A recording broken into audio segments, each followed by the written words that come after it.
Mr. Jeffrey, you have a sentencing on Jerry LeBlanc, 2 cases. All right, sir, are you Jerry LeBlanc? Yes, ma'am. And Mr. LeBlanc was previously in court, entered a plea of guilty in cause number 21-38605 to the state jail felony offense of theft, and in 22-40408 to the state jail felony offense of abandoning or endangering a child.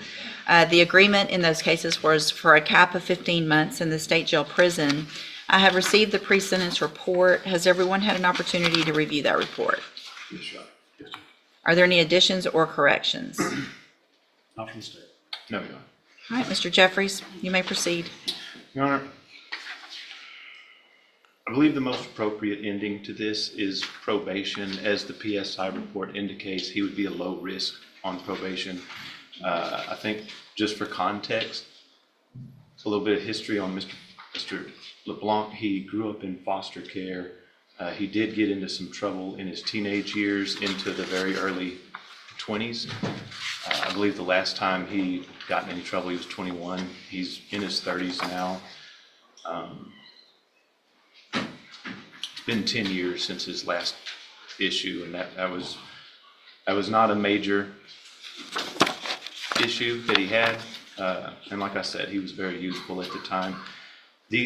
These situations, it's not a situation where he's going to go to prison forever and not come back. He's going to be back in society at some point. And what we ask is that we give him an opportunity to grow.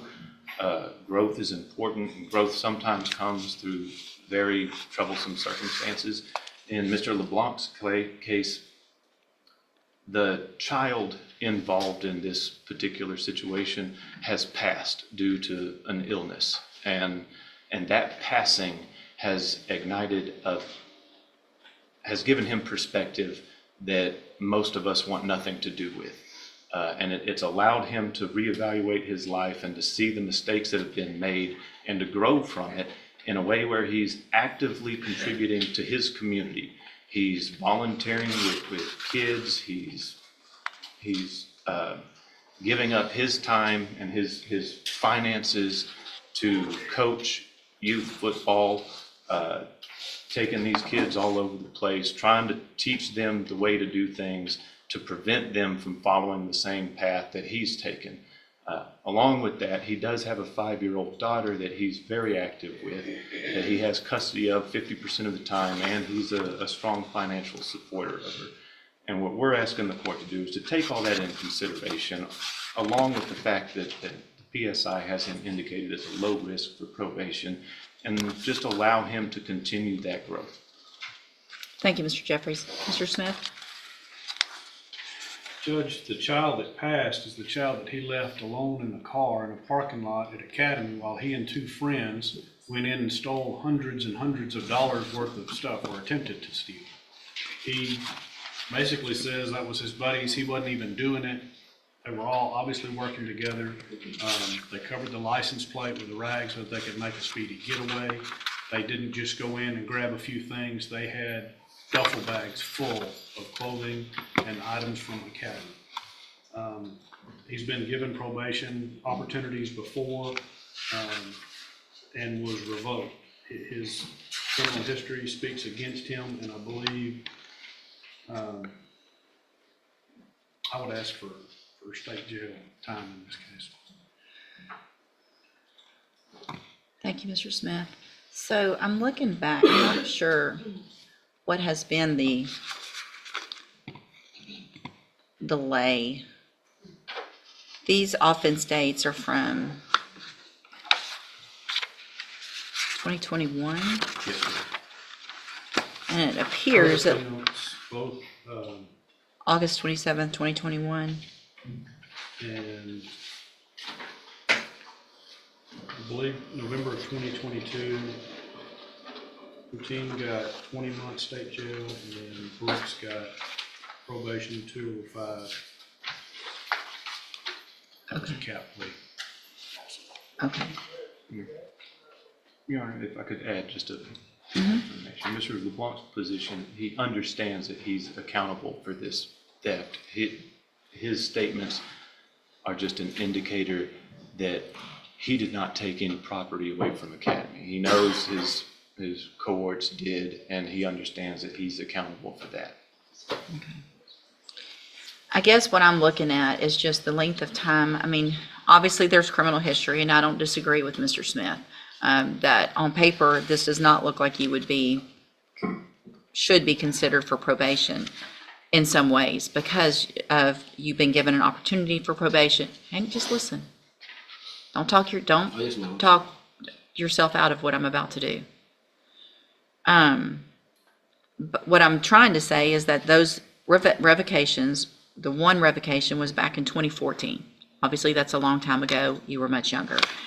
You have apparently not been in trouble since the date of these offenses, at least not here that probation discovered. And so you've been out on bond or doing whatever for some amount of time, doing the right thing.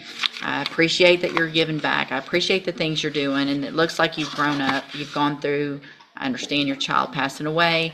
None of those things, however, makes it okay what you did.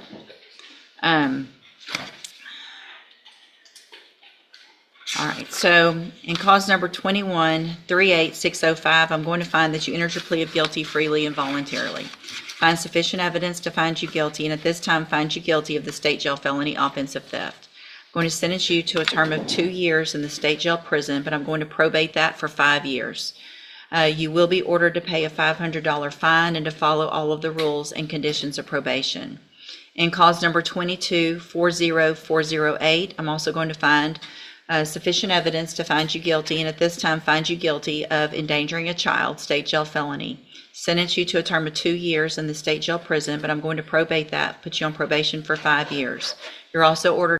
Right out of the gate, we're in a sentencing hearing, which means the defendant has already pleaded guilty. The only question left: how much punishment, and will he walk out or be taken away today? Interview here to pay a $500 fine in that case, and you're ordered to follow all of the rules and conditions of probation. Part of those rules and conditions, you are to have no contact whatsoever with the co-defendants, Kendall Pushy and Marquise Brooks. You're also not allowed to go to academy. And I'm also ordering that you have to find, you're not allowed, I don't know if you're still using medical marijuana. You cannot use that. Yes, ma'am. Because the facts in this case looks like you were doing more than just using medical marijuana. Oh, no. Hang on. When there's scales and stuff involved, that's not somebody that's going to get medical marijuana. And that's what was inside the baby's backpack. All right? Okay. So if you test positive for marijuana, it is a violation of your probation. You will be right back in here facing the 2-year sentence that I gave you today. No negotiation. I just gave you the max, 2 years. Okay? If you follow all of the rules and becomes a classic defense strategy: humanizing the defendant. Background, hardship, growth. This is all about convincing the judge that this isn't just a criminal, but a person who's changed. The big question is, will the judge buy it? conditions of probation that you're supposed to, then for all practical purposes, your case here in court is over. You'll be able to serve those 2-year sentences while you're out on probation.